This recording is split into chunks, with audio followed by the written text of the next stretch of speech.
there have been streams, very, very sad streams of very sad comic creators asking for super chats. Just like tonight. Welcome, everybody. We have some really cool scripts. All right, Primal Chaos, and we have Larry here. So first, let's start with Larry. Congratulations, Larry. You hit your goal. It was Larry. You know, I was concerned. I was also concerned. Yeah. Yeah. I can say that you running it on your account instead of me running it on mine, I think cost a bit. Like, I think the campaign would have brought in more, because I felt like you were delivering a decent amount of payload with those covers. I thought they looked pretty good, and you were doing a good offering on those. That's why I bought so many of them to help push you over the edge and stuff. And by the way, John, just so you know, there will be a new version of Miss Temperance pretty soon from a different artist. So Marissa Pope is hard at work right now, using her devilish imagination and love for drawing nudie women to come up with a new Miss Temperance cover for your book. I'm looking forward to seeing it. Yeah, I think it's going to be pretty cool. But yeah. Oh, I can say that I might be in need of a nudie artist. Yeah, indeed. You know what? You're like, it could be that I get you this cover, and you're like, that cover is so good, I want that to be my next, and then I have to sell it to you and get another one. I don't know. But I think you're gonna like Marissa Pope. She's got What's her rate, if I may ask? I guess I'll find out when it's over. Oh, you don't know? Okay. I don't want to say. Yeah. Okay, that's fine. That's fine. Because if I say and get it wrong, but I want to say around. All of our 2 watchers are gonna be like, this. God, right. Yeah. Well, I just want to say, like, as we were just discussing, this is going online and might be used as evidence in future legal proceedings. Yeah. So let's try and So I just want to say that she's in the value, like the Keith Garvey range, Then I definitely need to talk to this woman, because she's I think pretty good. Send me your deets. Sure. I mean, look, you can just Google, Marissa Pope. Here, look, let me get this guy. Share screen. How am I doing this? Google. Who uses that? No, yeah, exactly. Apparently not very many people on Twitter, but anyway. Yeah. Share screen. Chrome tab. You don't Google, you duck it. There we go. Well, go. Google is getting crushed in the stock market. It hit its 52-week low today. I'm sorry, Google.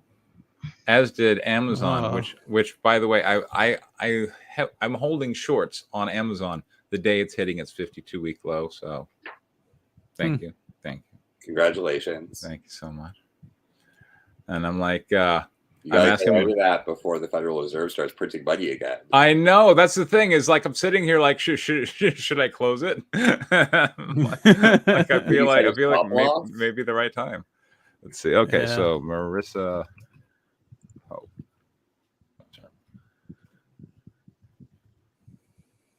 It's hard to type with this. You're really good at this. Googling?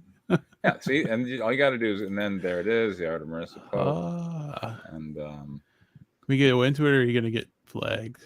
Yeah, no, it's totally okay. fine. Yeah. All right. Oh yeah, that's nice stuff. Yeah. So there you go. Yeah. And, okay. I'm gonna need some covers again soon too. Yeah, so. Cover. Like, hey, look at that. Look at that. I think that's great.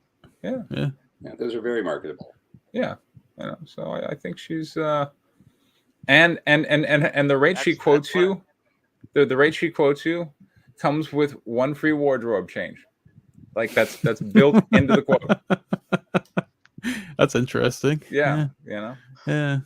Like it was so often requested, it's now just part of the quote. Yeah. There you go. There you go. So yes, Larry. I felt like you're kind of branching off on your own, and you've got your own Kickstarter account with your own campaign, which is now funded. Congratulations. What was it worth it now that it's over? What do you think? Well, that remains to be seen. Okay. Yeah. All right. I don't think I'm gonna pull much profit just based on printing Right. quotes and stuff like that. Yeah, but I mean, you're right now. You are down in the hobby range where yeah, for sure. Yeah. You know, but that's okay though, because first book on Kickstarter funded on my own. Exactly. And you have 3 books now. I mean, that's if you go to a local comic show, 3 books, that's kind of a lot, according to some people on Twitter. I'm not so supposed to back campaigns that aren't at issue 3. So exactly. So, there you go. You are kind of surpassing, because let's face it, like how many people say I'm going to make a comic book, go out, raise money for issue 1, and issue 1 never delivers. Is Hunting Alice going to deliver? I don't know. I don't know. It's sad. Good luck, Hunting Alice. No, be nice. Well, no, okay. I'm sorry. I'm sorry. Let me put it this way. I have a copy of Stealing Solo. Awesome. That's all I need. There you go. Yeah. Awesome. By the way, you know what? I'm gonna go ahead and give a shout out to Molby, who did a review of of ISOM, that Eric July book.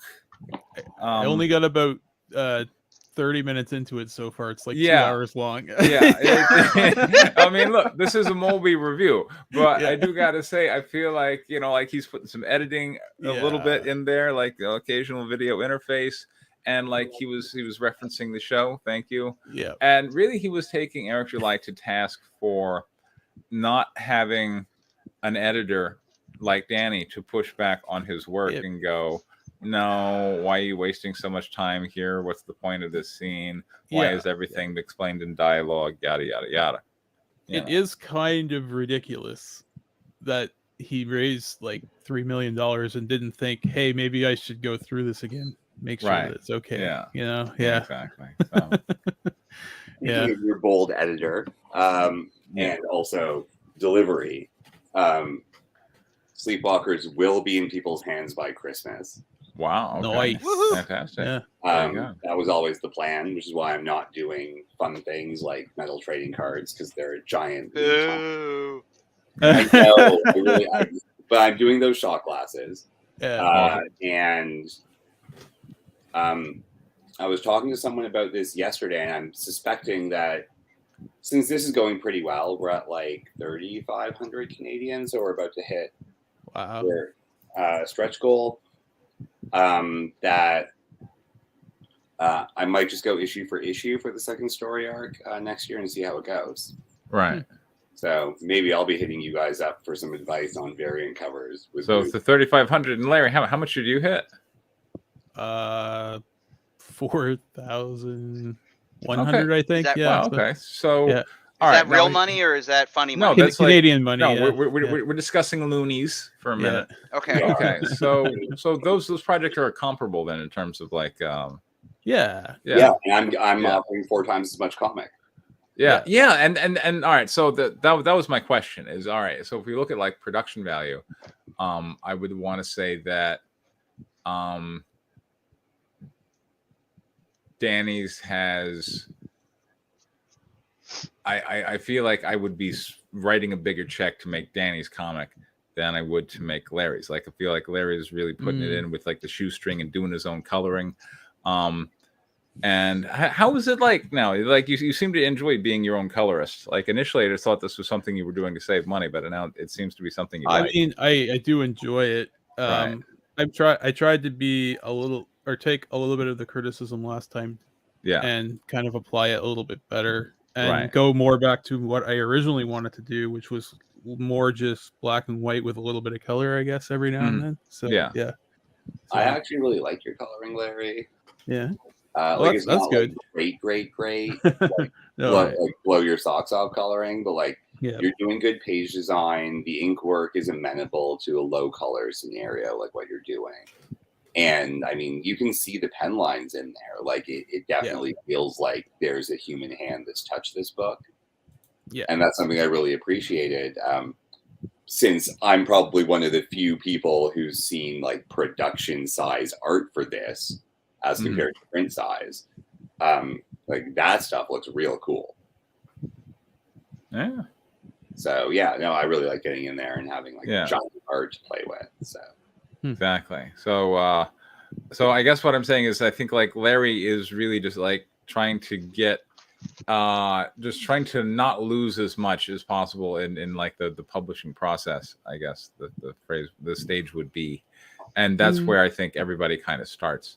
I remember getting there, and I do like as great as your Bagme is, it's also a useful thing to have a little bit of building your own brand for Larry. Right. Yeah, exactly. If he goes back, if he ends up doing his own thing, unrelated. Later, he's at least got. Yeah, you're exactly. Yeah, Larry, you're getting out there in the wider world, and you're gaining experience if at being a colorist, if nothing else, as well as a writer. So tell us about Primal Chaos 3. Or the one that's or 6, or is this script that you handed in? The one I have tonight is 6. Yeah. Okay. So, wow. Okay. So you have you have written this way ahead. I'm ashamed because I maybe am a bit behind in comparison.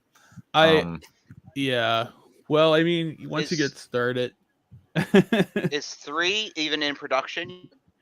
No. The script's done, but yeah. Okay. All right. Well, right. I remember you bringing the script. So okay. So yeah. Cool. Okay. Now, can you tell us what happens in 3, 4, and 5? Right. Yes, I can tell you what happens indeed, in 3, like 4, 1, 2, 3, 4, and 5. So we can all be caught up. Yeah. Because it's been a while since we've read you. So we'll try to make it as short as possible. So now is Samuel, 1 through 5 going to be like a trade, and then we're going to do this? No, or I think are you just, I might do 1 through 3 as a form? trade. I might do 1 through 3 as a trade, and then 4 to 6 as a trade, and then all together at the end, or something like that. But we'll see. We'll see if we get that far. Yeah.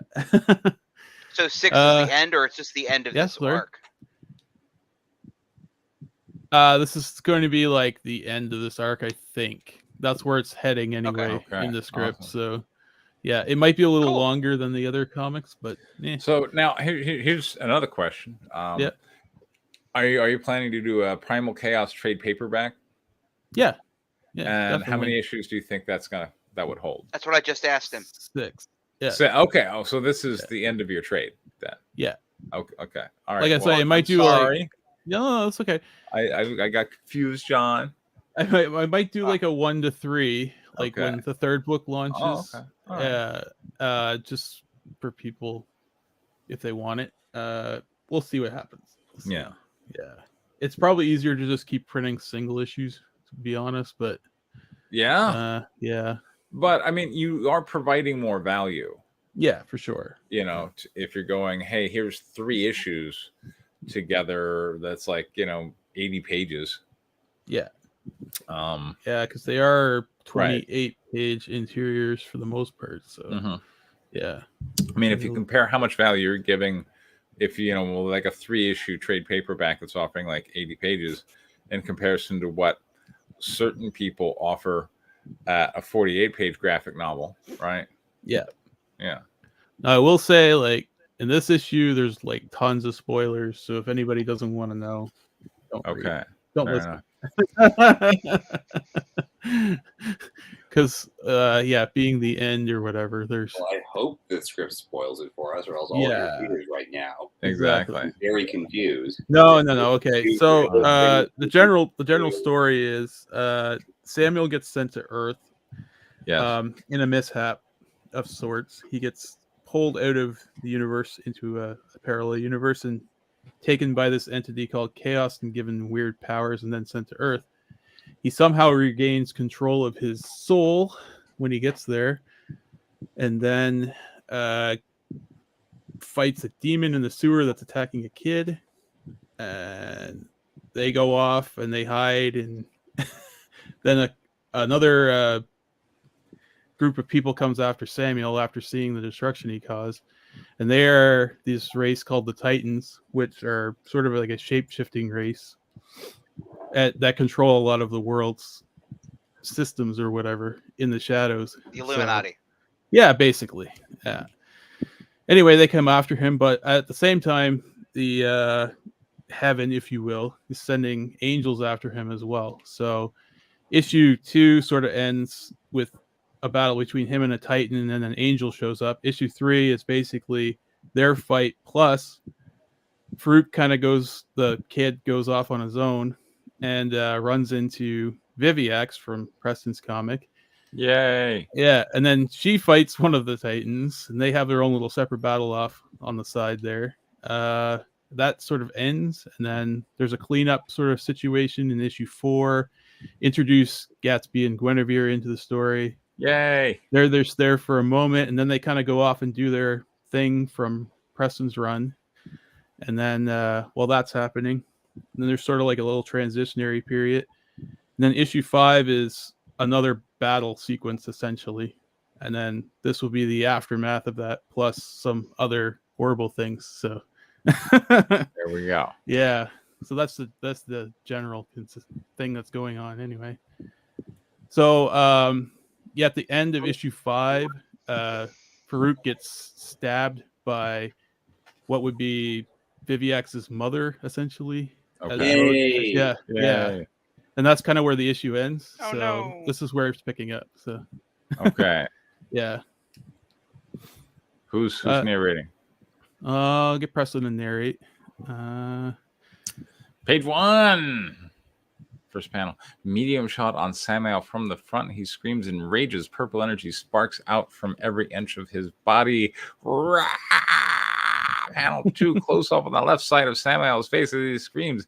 Anna appears and whispers in his ear with malice. We are going to need an arena. John, you can do that voice. So, yeah. Kill the bitch.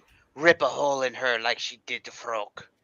Boy, that is a nasty villain you got right there.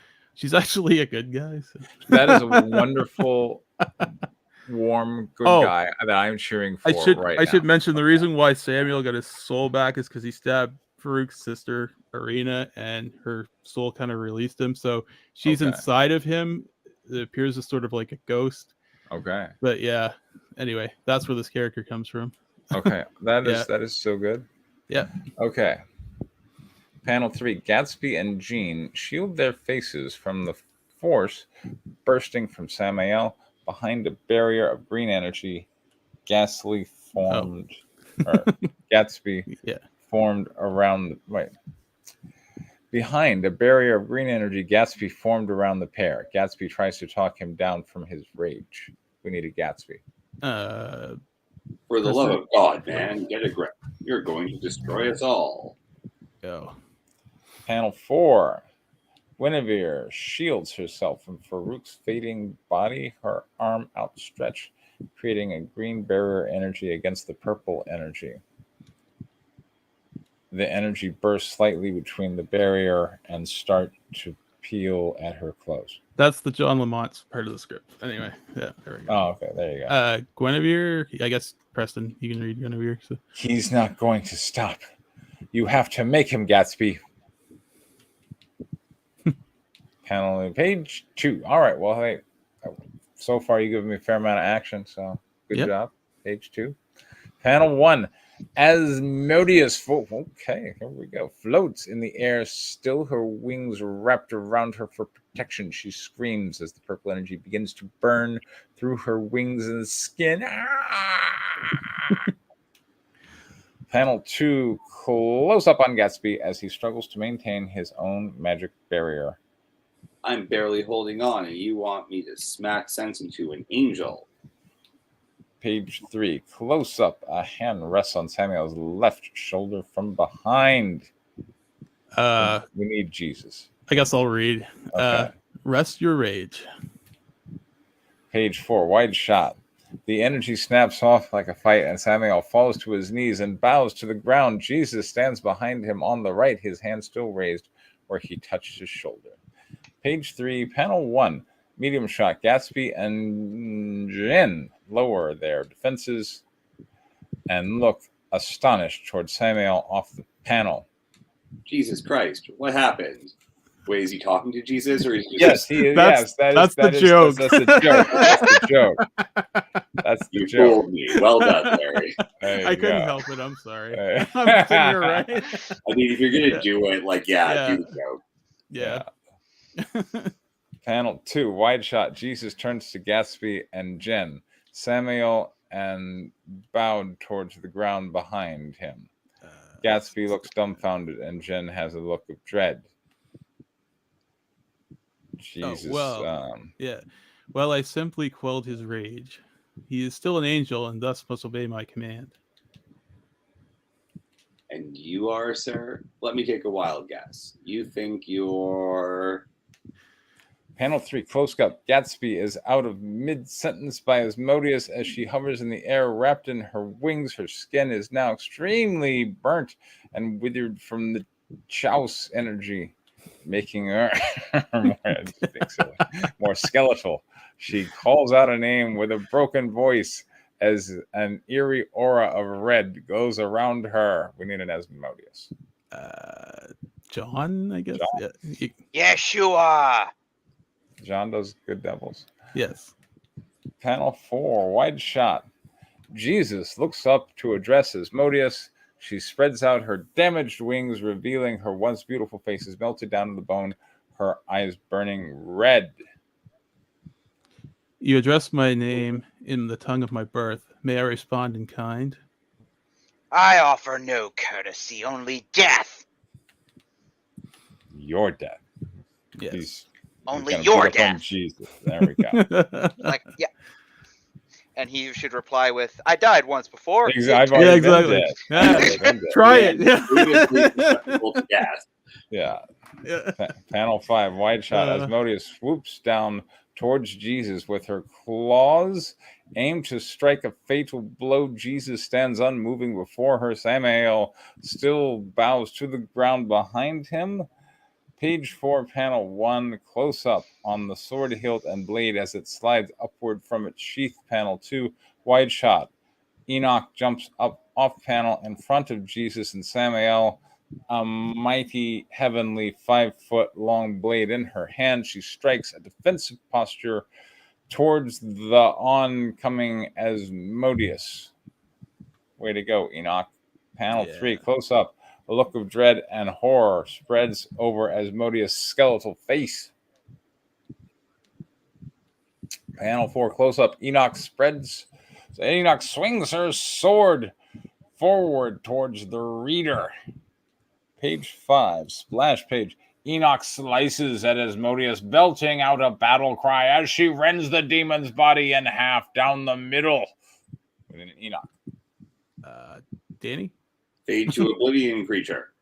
There we go. Page 6, panel 1, wide shot. Asmodeus crashes to the ground in two halves in front of Jen and Gatsby. They both shield their faces as a wave of thick black blood splashes towards them. Panel 2, close up. The two halves of Asmodeus' face lay side by side, separated by a pool of flowing black ooze leaking out from them. Her two halves smile, one looking up on the right side and the left looking down. She shouts curses at everyone. You think you have won? You are all fucked. My children will avenge me. He will avenge me. The gates are open. He will average me, yeah. Maybe her kids an account. Maybe. And I didn't realize it. No, he will average me. Is that like ratioing someone? Yeah. There you go. Yes. He's already just liked your Twitter post. Yeah, page 3. Wide shot looking down.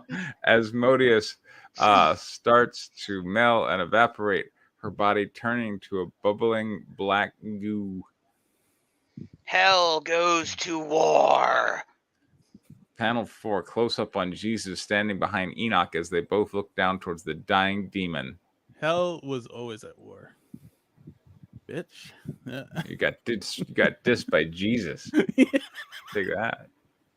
Page 7, panel 1. Wide shot Gatsby approaches Jesus and Enoch, avoiding the melting demon body while making a gesticular bow and point towards Samael, still bowing on the ground. Jesus and Enoch look towards eternity. Excuse me, Lord, and sorry. Look towards him sternly. Yes, okay. Yeah. Excuse me, Lord and lady. Might you release my friend there from your spell so we can see if he's all right? By the way, fine work there with the demon. Fine indeed. It is no spell that holds Samael, just inherited obedience. Panel 2, medium shot. Gatsby continues to bow slightly towards the pair as he continues to try and free Samael. Would you so very kindly release him? His young friend over there doesn't have long. Panel 3, close up. Jesus puts her hands on Samael's back. Rise. Page 4, wide shot. Samael stands up to his feet, his head still looking down. He towers over the meek Jesus and tall Enoch. Enoch points her sword towards Samael, but Jesus gestures for her to stand down. One wrong move, and I will cleave the head from your neck. Peace, sister. Samuel will behave. Girl? Oh, I really screwed this up. No, that's okay. Panel 5, Jesus places his hand gently on Samuel's right shoulder and leans up to speak close to his ear. Samael replies quietly. Go to your friend, Samael. Let him find peace in his last moments. John, you want to read Samael, I guess? Sure. Yeah. Yes, Lord. Page 8, panel 1, wide shot. Samael stands over the body of Farouk, looking down. Guinevere still holds onto him from behind, her hands pressing on his gut wound, trying to keep him alive. Tears flowed down his face, smearing the splatters of Farouk's blood on her as she looks up at Samael. I think you were tried. I tried everything to save him. I have no doubt, for he would not be here had you not. Panel 2, medium shot. Samael bends down beside Farouk and grabs hold of his right hand. Farouk winces in pain. I am here, and I am sorry. No apology can be enough to restore your sister, and the fault, no, the sin lies on me, not the chaos. This Erebus he placed in me took me because I let it. Yeah, it's okay, man. Come a bit closer. Panel 3, close up. Samael leans in closer to Farouk's face. Farouk opens his eyes, looking towards Samael, and forces a few more words out. You're an asshole, but I forgive you, my friend. Panel 4, close up on Farouk's eyes. They tear as he winces in pain. Arena, don't be sad. Take care of him. Panel 5, medium shot. Farouk's point of view. Arena appears beside Samael on the left, looking down with sadness. Panel 6, medium shot. Jesus and Enoch react in surprise at the appearance of Arena's spirit. A human soul and an angel? This is blasphemy, brother. We need to stop this. Stay your blade. This must happen. I am sure of nothing else. Page 9, splash page, wide shot. Guinevere holds Farouk in the background, her back to the viewer. I just want to say, as the creator of character Guinevere, I certainly encourage people to use her. And sometimes it's interesting to see where that goes. And I never expected Guinevere to be on a page with Jesus, but there we go. Hooray! I like it. Guinevere and Jesus, they hang. Yeah. Okay. Yeah. Guinevere holds Farouk in the foreground, her back to the viewer. Samael knees to the left of Farouk, and Arena floats over him. Jesus and Enoch shared in the mid-background, looking on silently. Gatsby and Jen look on from the far right background. Samael places Farouk's limp hand over her chest, Farouk's head falling sideways to the right. Arena appears in grief. Samael looks sadly down at his friend as Guinevere continues to fight back tears. Goodbye. Yeah. Page 10, panel medium shot. Irina floats down in front of Samael and looks him in the eye. John, you can read it. Read it. I'll do the Samuel part this time. You can still save him. I do not have that power. Why would you even suggest that? Not his body, his soul, like you did to me. Fuck yeah. You can do it. You can do it. Panel 2, white shot. Guinevere looks around Irina as she gently leads Farouk's head to the ground and questions Samael. Oh. Hold on there, Miss Spook. This is crazy. What are you even suggesting? Suck up this kid's soul? That seems pretty evil if you ask me. Shouldn't he be allowed to go to the afterlife or whatever it is? Panel 3, white shot. Gatsby pauses by Jesus on the left, moving towards Guinevere and Samael off panel. He gestures politely as he passes by Jesus. Jesus nods and smiles, gesturing for him to pass. Guinevere, darling, a word. Excuse me, Lord. Panel 4, medium shot. Gatsby grabs Guinevere by the shoulders from behind and lifts her quickly to her feet. Excuse me, mister. Bit forceful, aren't we? No time to argue. Whatever is about to happen is going to and instinct probably make fast. Oh God. I was doing rewrites today. I obviously screwed up some stuff there. Yeah. See, I know it's the instinct for a lot of readers, especially in situations like this. Yeah. And, Preston's like 50-50 for it. Yeah. Like to interpolate the correct word. Yeah. Right. Or a word that would naturally make sense in that sentence. And I feel like it's a life skill of mine that I can read something insane like that. Yeah. Word for word and notice some of these things and just be like, yeah, you wrote that.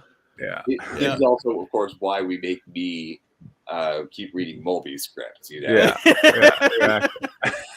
Because, of course, it's also my Achilles heel. Look, Mulvey has come a long way. He's now giving writer advice to Eric July. I don't know who that is. That's the guy who made $3.5 million. Mulvey thought he'd hand out some notes. He's like, I mean, someone who writes like Mulvey may well get a ton of money for all kinds of projects. He might. Yeah. Mulvey's really good at starting things. I feel like he's moving along a path that might take him in a direction that he's happy with. Good. Yeah. Panel 5. And we'll just start. All right, panel 5, close up. Irina rests her hand on the side of Samael's face. She pleads with him again to save Farouk. Save him, Samael. Place your blade into his body. Let your skin drink of his blood as you did mine. Are you sure you want this? That he would want this? More sure than I ever have been. Panel 6, close up. Samael jams his left metallic arm in blade form into Farouk's existing wound. Oh, there's your end of page 10. So there you go. Yeah. All right. So a lot of drama, Yeah. We had a lot of emotions. I think we had a character die, and you've been building that guy up for a while. It wasn't like a Johnny come lately red shirt death. This was like we've known this guy, and this guy's known us, Mm-hmm. So I felt like you built up a lot of tension. The characters are certainly expressing very colorfully their disdain for each other and battle scenes, and it's dripping with flavor, and I like that about it. Cool. So there you go. All right, John, go ahead. No, I agree. I mean, and though of course as it started, I realized, oh yeah, I think I missed issue 5, but that's okay. Yeah, probably did. Have it. But no, I mean the action was good. The art direction was pretty good, and yeah, the emotional weight to potentially kill off a main character is that's pretty heavy stuff to and ballsy to do. Yes. So yeah, there was a ton of drama in this that I really liked. And also it was embedded in a bunch of action, so that it was very well paced. And when you have a cosmic project like this, it's always nice when upper management shows up. So that was Yeah. Cool. So there you go. Let's go over constructive notes. Did anyone want to lead off? sure. All right, go ahead. The dialogue it's not dodgy, but it's unclear what you're going for in terms of how that affects the page layout. You have a lot of, multiple broken off beginnings of sentences. It's really unclear if that's like a single balloon or multiple balloons or whatever. And this seriously affects the page design. Mm-hmm. I would recommend clarifying that before art gets done. So that way there's room for that stuff. Or you edit it into sentences where it needs to be, and then separate, continueds and phrases where it needs to be.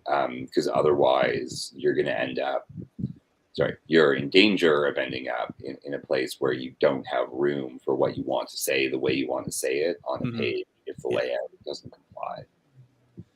That's the big constructive. A lot of the other stuff is just like, I haven't really read issue 4 or 5, so I don't really know. So I'm going to assume that you delivered those admirably. Let's hope so. Will deliver them admirably and have done all the things in the past that you thought you had done. We got boobs and Jesus. Yep. All right, John. Well, I mean, maybe you don't have any constructives. I don't know. No. Having the God of Carpentry appear was an interesting choice. I would just say, just be careful not to write yourself into a corner and Deus Ex Machina your way out, because isn't that literally what he's doing with the Deus? Quite literally, like Now he's just got yeah. So that's why I said, like, it's you run into that issue, unless you want to build your world, not your worldview, but your rules of your universe, around the different power levels of different things. Supernatural did a pretty decent job when they started introducing all the gods later on in the series, and how they all basically have different powers, and there was quite literally a hierarchy in all of. I don't remember if they actually did introduce a Jesus character. But when they started introducing the different pantheons, when they introduced them, they kind of went in line with different people had different power levels to kind of show that they were all powerful, but they weren't all powerful. Except for when they fought God. But anyway, I won't go into that. But anyway, just that's the only thing. That's the only thing I would say, is just make sure that you just either have a defined power level for all of your characters, have him have weaknesses that other characters can exploit,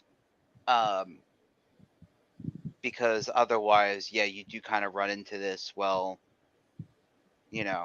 if you're going from a Judeo-Christian perspective where Jesus is basically God at the same time, you just don't believe that, then I don't, but that's not the point. The point is you and what's in your story. If you're going with that basis in your story, you could run into, the moral quandaries that people run into every day when discussing religion and why shit happens. So just something to think about if you decide to keep this character in your story. Actually, that brings up an interesting question. Now that we've disposed of Farouk, do we have any major mortal characters left in the story, or is it just cosmic stuff for the rest of this?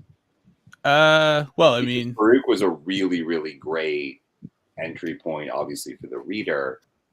And losing that means you might, depending on how you stick the landing, you might lose a really good entry point for sequel hooks.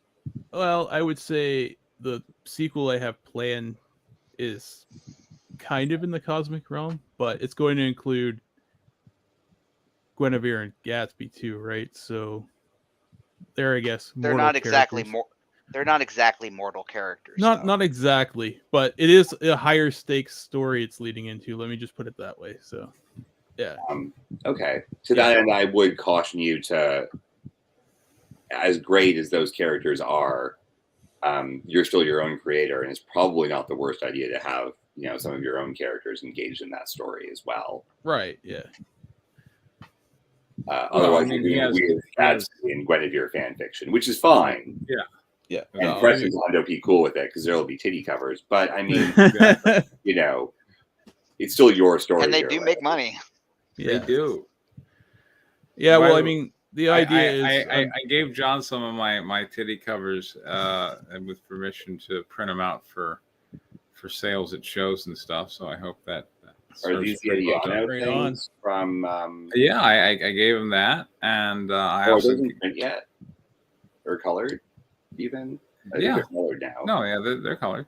Yeah, there we go. Those look really good. Yeah, I hope. The ultimate test for me is when people point to them and buy them. So I'm sorry. Yeah, I need to be closer to the microphone. But yeah, the ultimate test for me is like, do they sell at shows? So I guess we'll see. It's kind of untested. But, well, it's a good test. This last weekend, I mean, I don't even have titty covers, but I sold like a bunch of prints from Sleepwalkers, so I was pleasantly surprised about that. I never sell prints. Yeah, there you go. Nice. And they did real well this weekend, so I'm really happy about that. Cool. Anyway, yeah, I think Danny might be onto something in that. Well, all right. So a mortal cover needs to be. You have to have a mortal character in there, or I mean, if it's Gatsby, Guinevere, because we also have Samael and Ariel and Jesus and Samuel is technically able to be. Actually, everybody's able technically to be destroyed at some capacity in this story. So let's just put it that way. Nobody's really immortal per se. So I think they're just kind of embracing a superhero trope, Yeah. I can see you keeping everything with cosmic characters for this entire issue. Yeah. And then no matter how cosmic you get. Hello. Hello. Oh, we lost him. We lost Hello. Danny. We lost Danny. It's that he was wonderful Canadian internet again. He was on a good point there. Oh, well. Yeah. Well, Danny, we hope you come back. There's Preston. Oh, there we go. Are we all back? Yes. Yeah. So, no, you were the only one that left. Yeah. Is that what happened? Yes. Yeah, I think so. Yes. So if you're going to do cosmic stuff, I'd highly recommend considering reading something like the Divine Comedy and even a Ghost of Farouk being an important character or someone dealing with that as you still want that point of view or something. Yeah. There, someone who's in awe at the awesome things and frightened of the scary things and all of that, because reactions really help sell the effect. Yeah, the spirits definitely aren't going away. Let me just put it that way. So good. Yeah. Awesome. So, all right, there we go. Next we got. Should I present next, or should John present next? John, what do you think? Do you want to go next, or do you want me to go next? Makes no difference to me. Yeah. All right, Larry, which one? Let's do John's first, I guess. Okay. All right. see what we got. Indeed. All right. Downloads. We have an Angel of Darkness. Okay. All right, John, tell us about Angel of Darkness. So this is going to be issue 5, pages 1 through 10, or 2 through 11. I don't remember exactly. It is basically, so in issue 4, we blew up the train. Yes. All the zombies ran away. And at the end of issue 4, they were following the train tracks through a hike through the Veld toward the next train station. So here they arrive at the train station. Okay. And that, to a certain extent, I want to say that was a bit of an awkward moment in the story because the narrative shifted from zombies on a train to this character who's questionably morally interesting zombie necromancer is now on a quest with her bestie to find her former enslaver so she can kill him. Like it's kind of a radical story shift. Yes, it's a revenge story. Yes, I'm looking forward to it. Okay. It's kind of a surprise revenge story. Okay. So all right. Who's narrating? Page 2. Danny, I guess. Sunrise. Panel 1. Danny, would you like Larry? I could have Larry narrate. On your learning. Nikki and Aaron follow the tracks toward the top of the page. The train tracks lead to the Lake Bangweelu station, which sits off in the distance. The Cape to Cairo train engine sits parked by the station platform. The rising sun peaks above the horizon, bring in the first rays of sunlight. Larry, why don't you do Aaron? Okay. And Preston, you can do Nikki.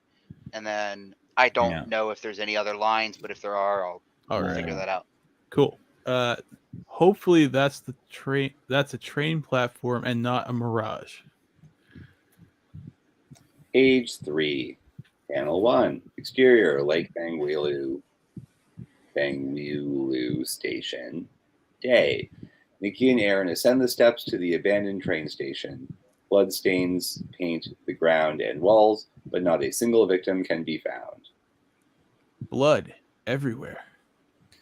The horde would have increased its numbers by now. Panel 2. On the defensive, Aaron pulls the slide back on her pistol, clambering around.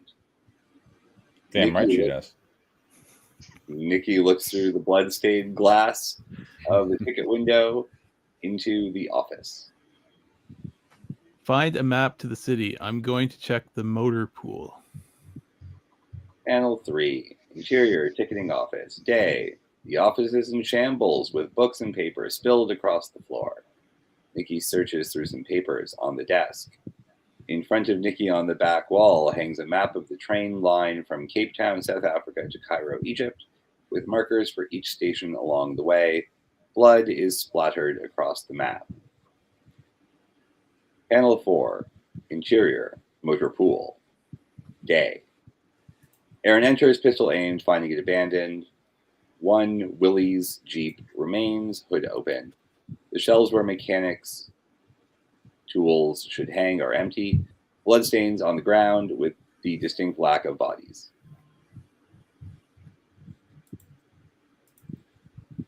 Page 4. Interior ticketing office. Day. A zombie attacks Nikki. Rewar. Panel 2. The zombie collapses on the ground at Nikki's feet, one of its legs completely blown off by a shotgun, and the other is badly destroyed. Thump. Panel 3. Nikki kneels beside the zombie, studying it, waiting to see what is may do. The zombie stares back at her with an expression between disinterested and pleading to be put out of its misery. Panel 4 close-up. Nikki cuts her hand with her straight razor. Panel 5 close-up. Nikki places her bleeding hand on the zombie's forehead. Porosá.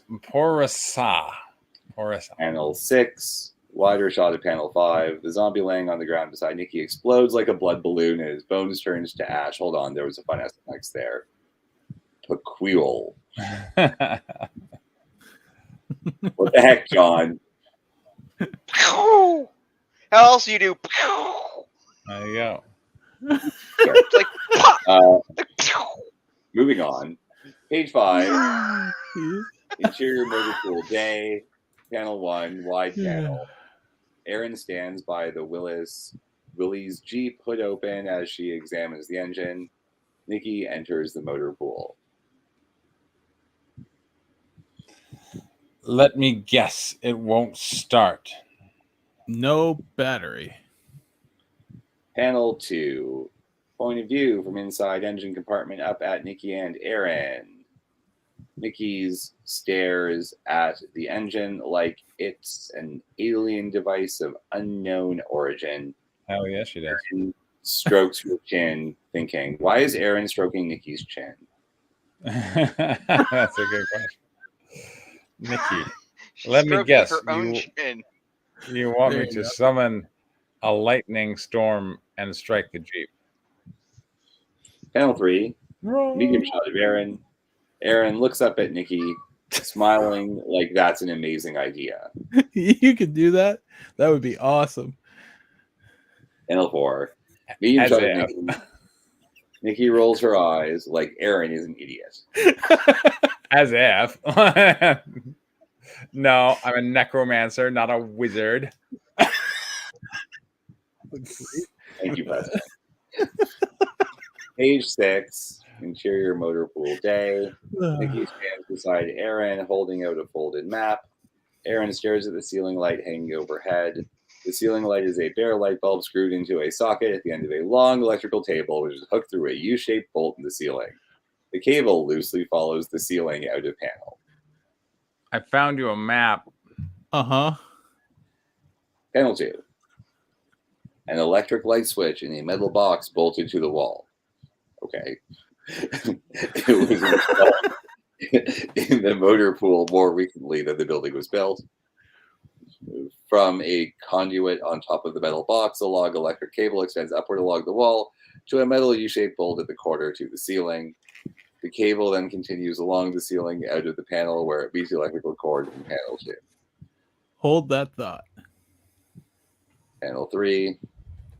Erin turns off the light switch. Panel 4. Erin plays the ladder under the now turned off ceiling light. Nikki stands watching her. Panel 5 close-up. Erin uses the combat knife to cut the electrical cable above the light bulb socket. Way to go. Page 7. Interior motor pool day. Erin splices the copper wires out of the electrical cable with the combat knife. Nikki stands watching her confused. What are you doing? Panel 2. Erin wraps one of the copper wires around the electrical wire, feeding into the engine's starter motor. When I tell you, I want you to flip that switch. Flip that light switch, sorry. Is this going to electrocute you? Erin wraps the other copper wire around the steel frame of the Jeep. Of course not, I think. I mean, backup plan, I am a necromancer. That's a better line. Panel 4. Erin sits behind the wheel of the Jeep and on the key ignition switch. Okay, flip the switch.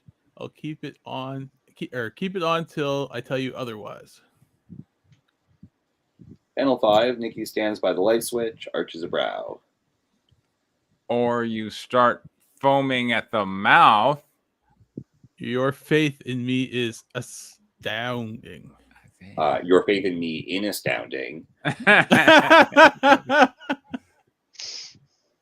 Page 8. Interior motor pool day. Nikki flips the light switch. Erin turns on the ignition.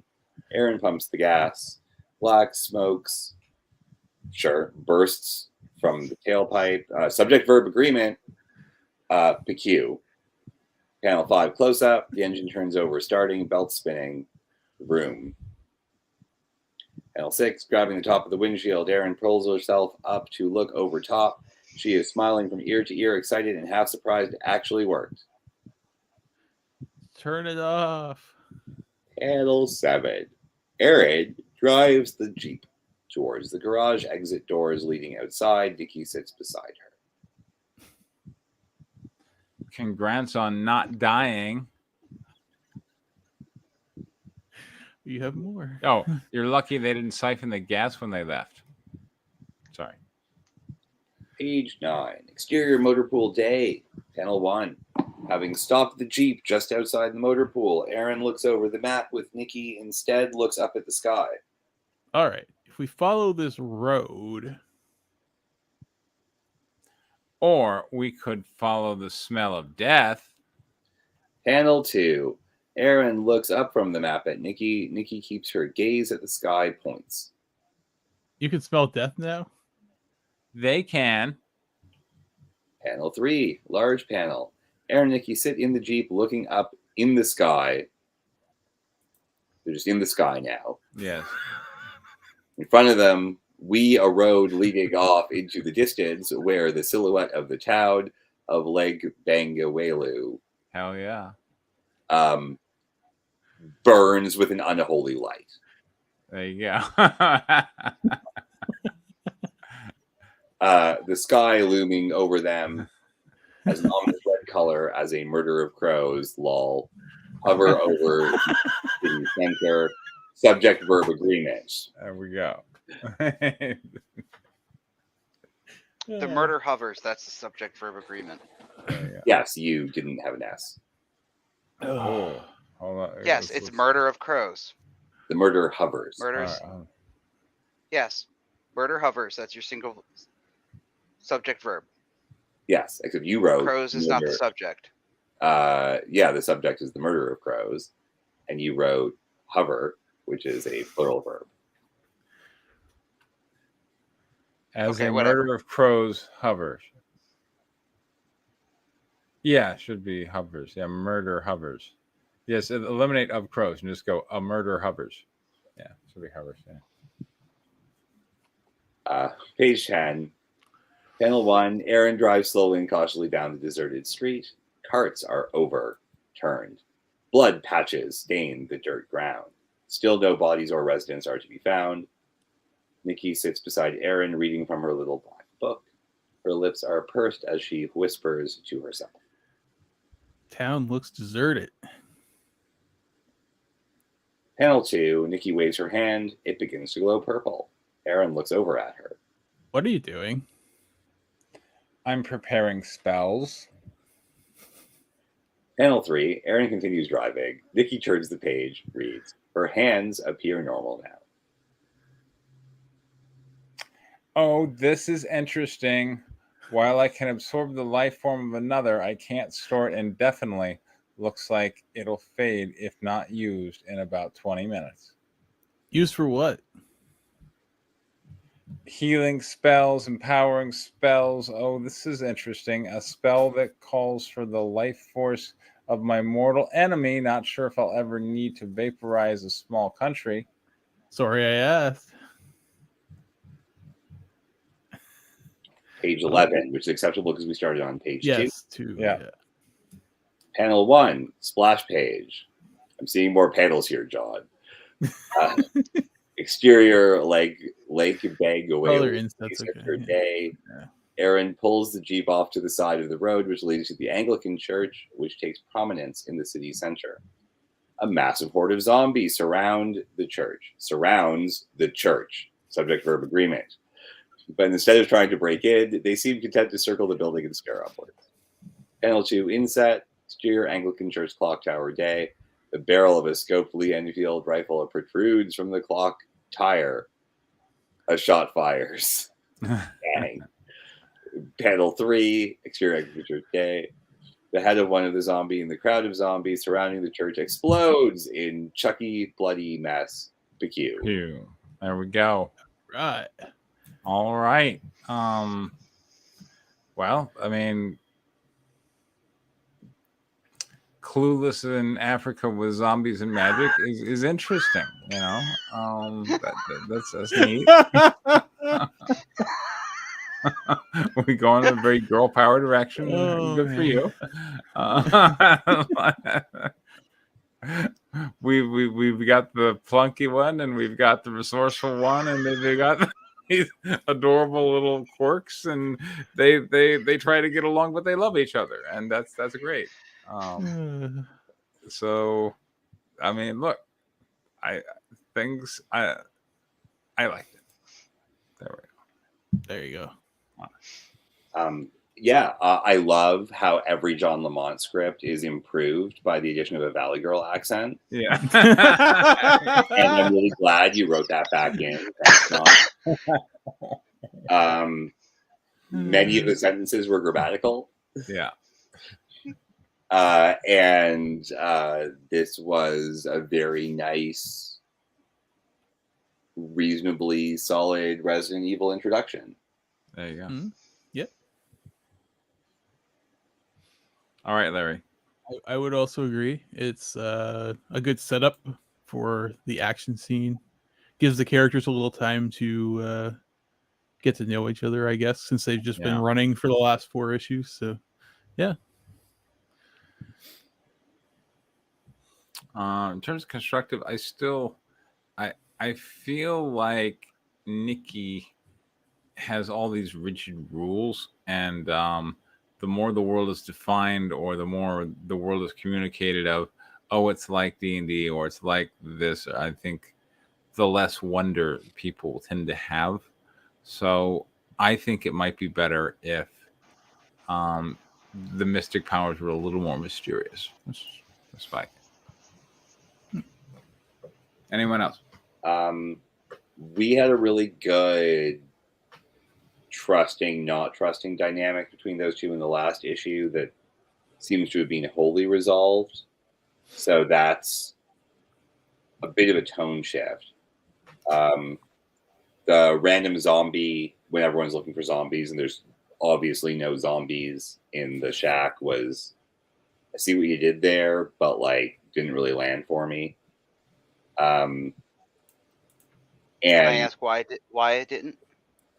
I mean, you specifically said there's like no zombies here. There was a specific line of direction for that, and it's just blood. And then we see all the zombies elsewhere around the church. So like, show a corpse. Oops! Suddenly it's a zombie. That works. Suddenly a human body appears in the same room. Doesn't work. So like, it wasn't really set up very well. And so there wasn't payoff for very much there. And I still feel like some of the pages have too many panels, especially when you have like all this really intricate art direction for like the cable, like going along the ceiling and stuff like that. I feel like it's liable to get missed in the art and to not really land the way you want it to. Okay.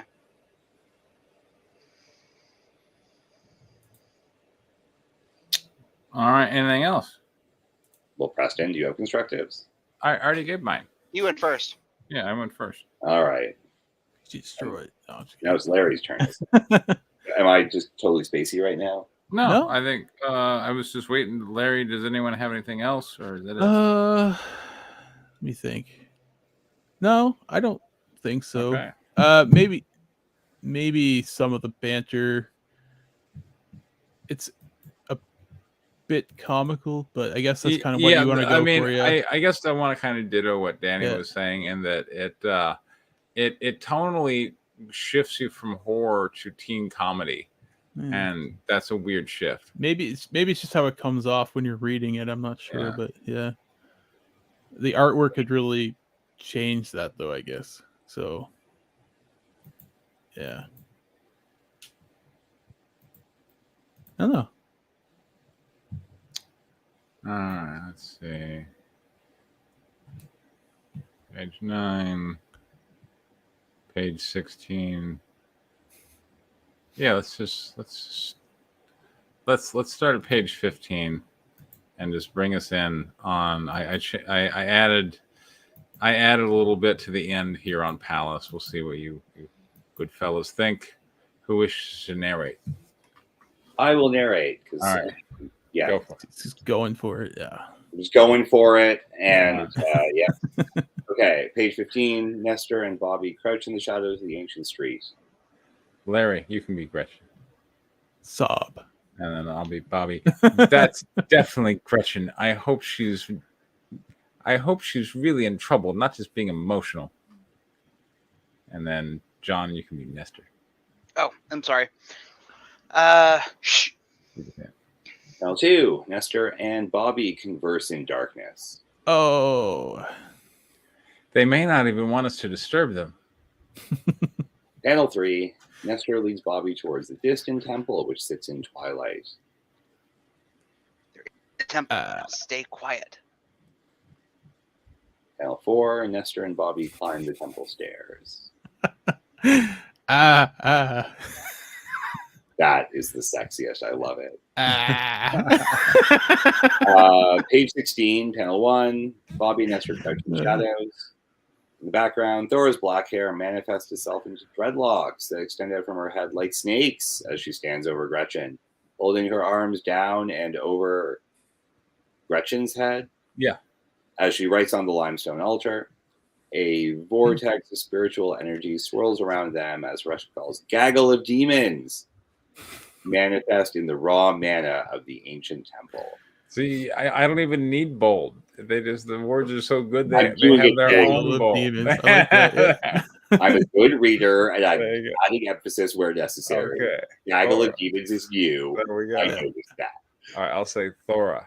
Oh, you understand now, my pet, the role you are to play? Ew. I think I'm not sure what's going on here, Bobby, but I don't like it. Let's try the flavor. Page 17.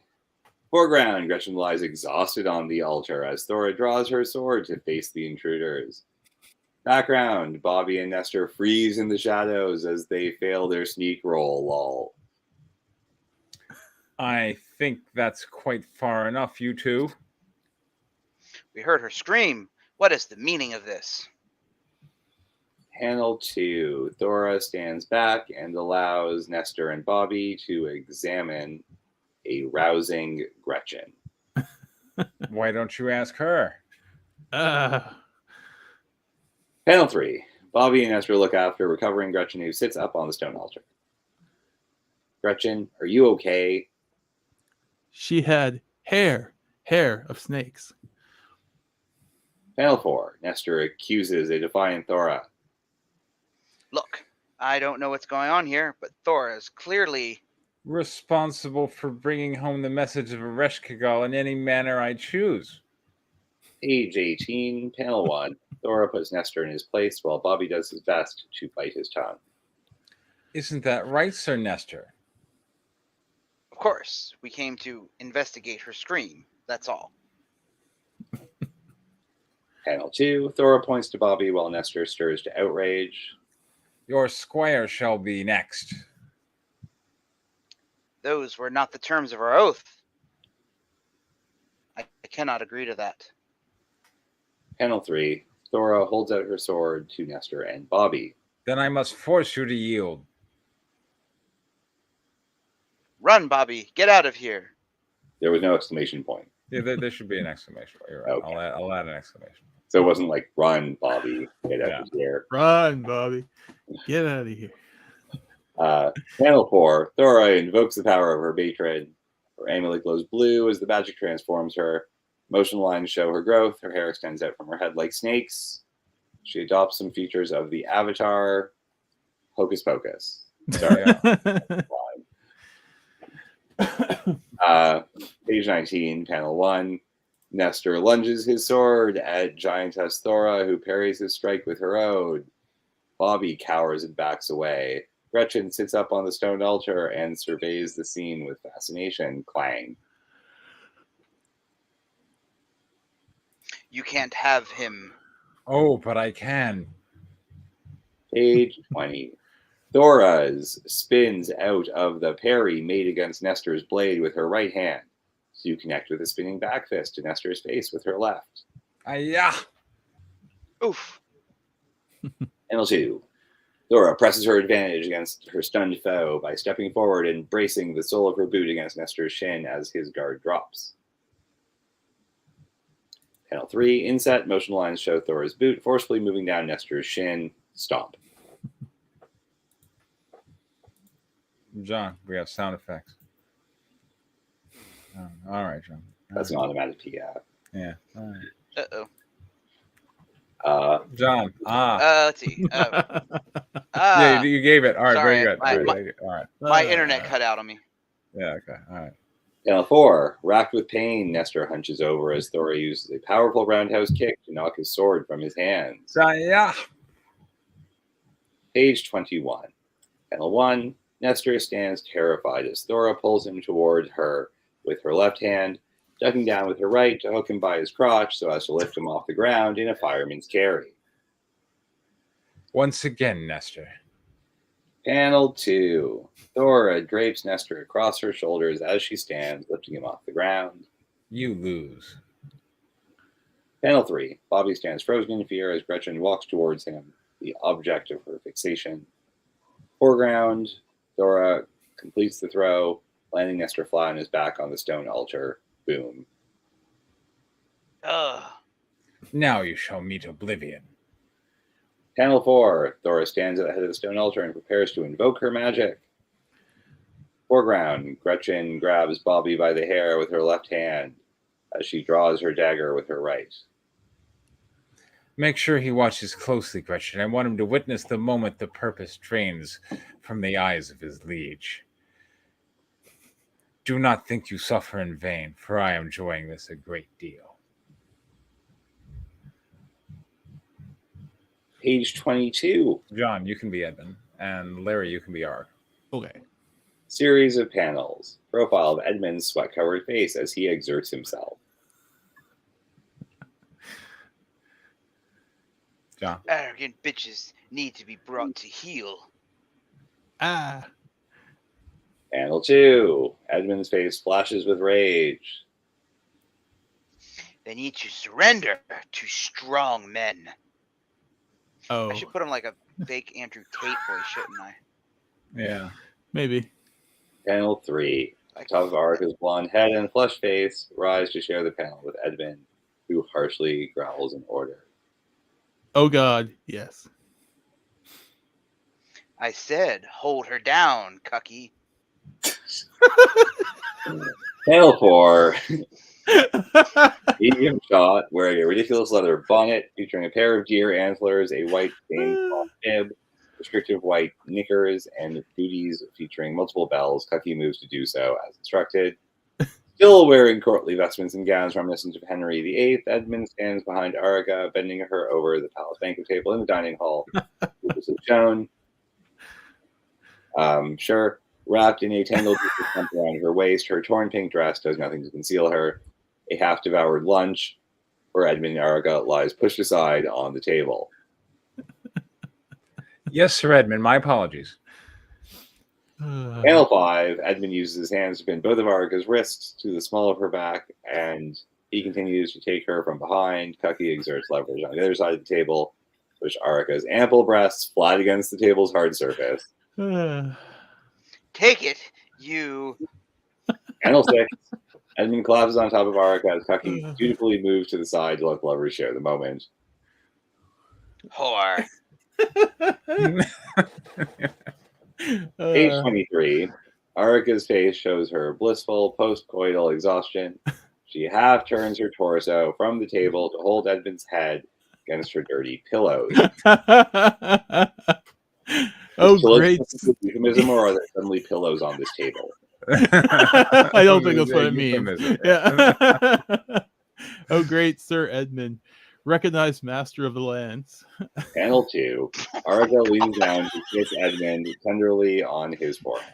Oh, Jesus Christ. That was positively wonderful. Thank you for giving me... My queen.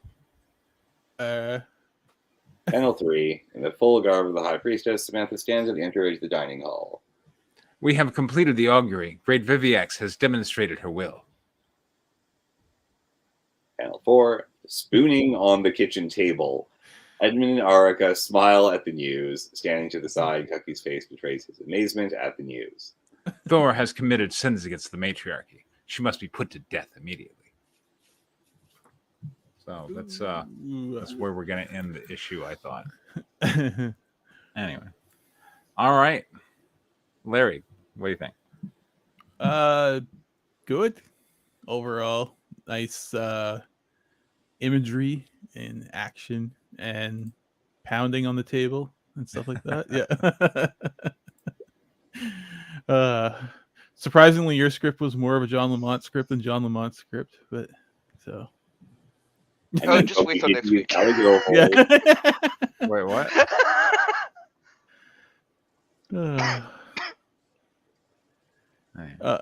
All right, Danny.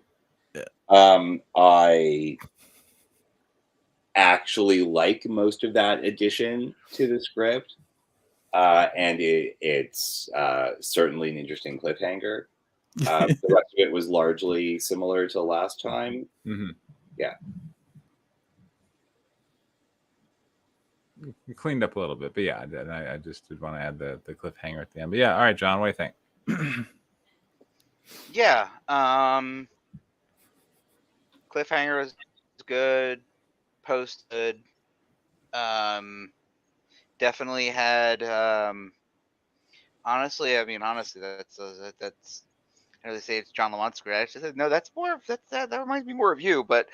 It does. I mean, more your it's more your flair than my flair. That's it's more my. Yeah, I would never come up with, like we were talking last week. I would never come up with something like that. That's totally out of your brain, and it works. So it's yeah. It are you contemplating breaking your PG-13? I'm thinking about it. Yeah, I'm thinking about it. Yeah, I think I probably am. You're going all out. I might go. I think you got him in with the low end. We should move on to constructives. I have some. All right, go ahead then. As good as that additional scene was, it doesn't belong where you put it. Okay. I recommend splitting it into 2 pages and distributing it through the other action scene. Really? Okay. Yeah, because you've only got one real protagonist in the story, and it's Thora. Yes.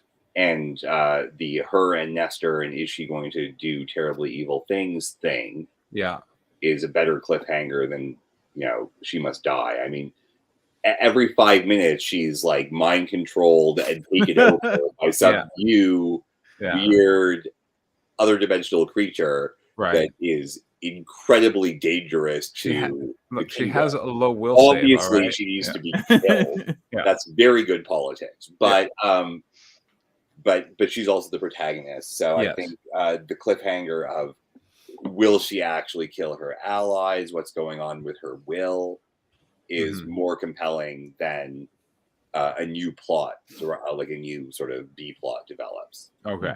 But it also lets you sort of show time is passing in between the Bobby Nestor stuff and whatever as they move into the palace. So those cutaways will help show more time passing more effectively than just having sort of a 2-page epilogue. Oh, that's a good idea. All right.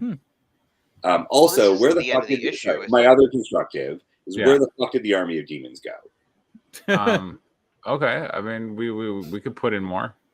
I mean, if Thora is suddenly gaining a magical power instead of just a bodily transformation power, that's new for her transformation. Well, more like this is a gate. She is enacting a ritual at a gate, and when you enact rituals at gates, things come out of gates. Spirits come out and dance macabre kind of thing.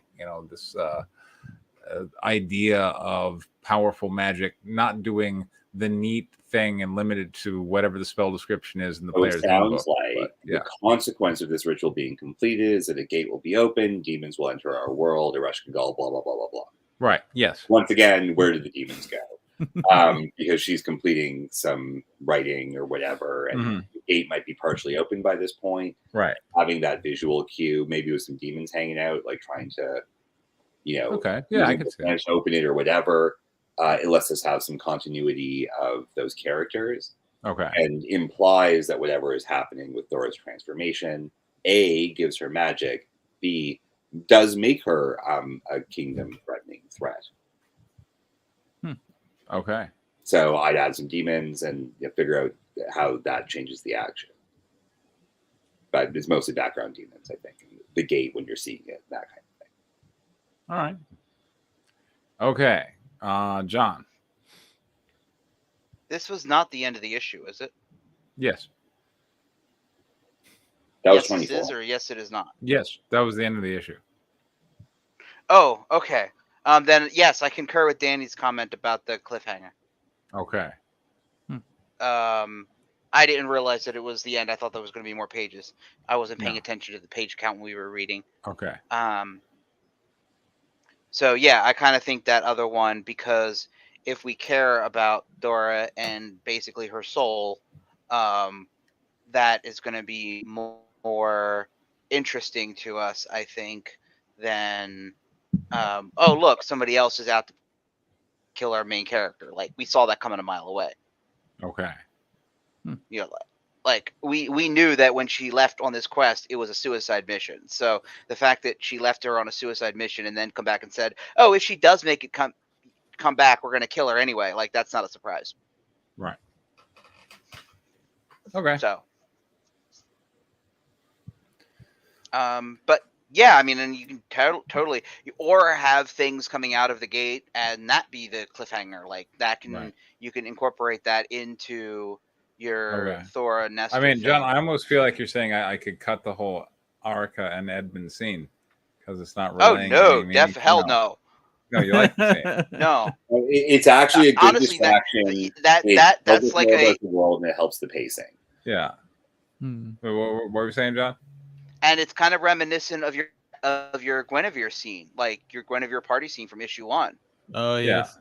Yeah. I mean, like, that's totally, yeah.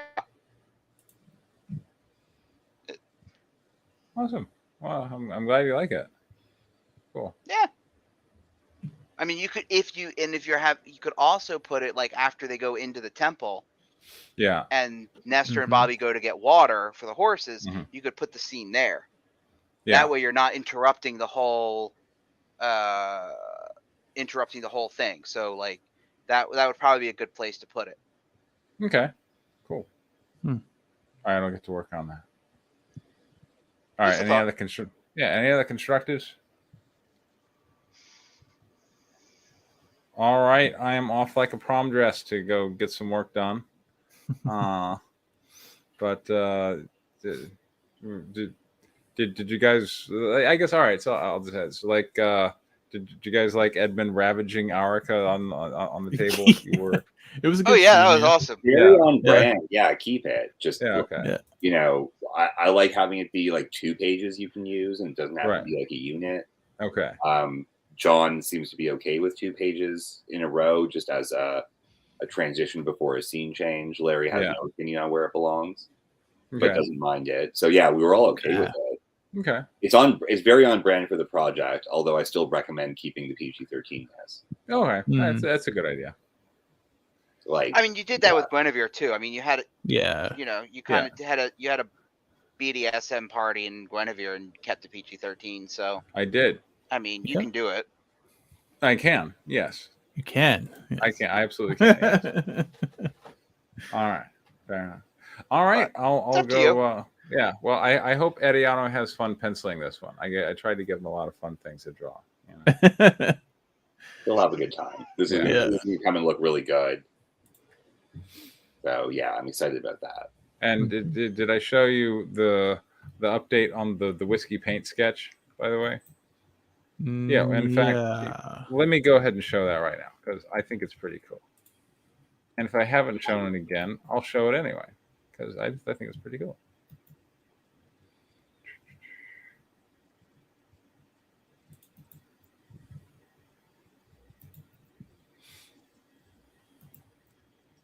See, share screen.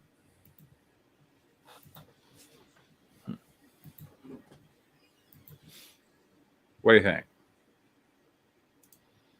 Great. Cool. Nice. All right.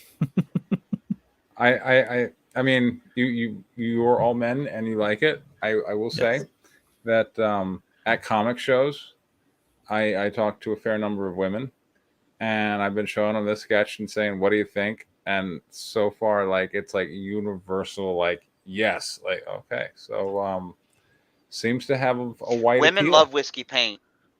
It's true. So I will say, women seem to really like whiskey paint. The Nikki Fire Dance cover he did for Angel of Darkness. Yeah. I was surprised at how many women actually like that print. Yeah. Anyway, so anyway, that's in the works. I'm looking forward to it. Awesome. Yeah. Okay. So, all right. Well, thanks for stopping in, everybody. Hope you enjoyed the news. Take care. Good night. Good night, everybody. Night.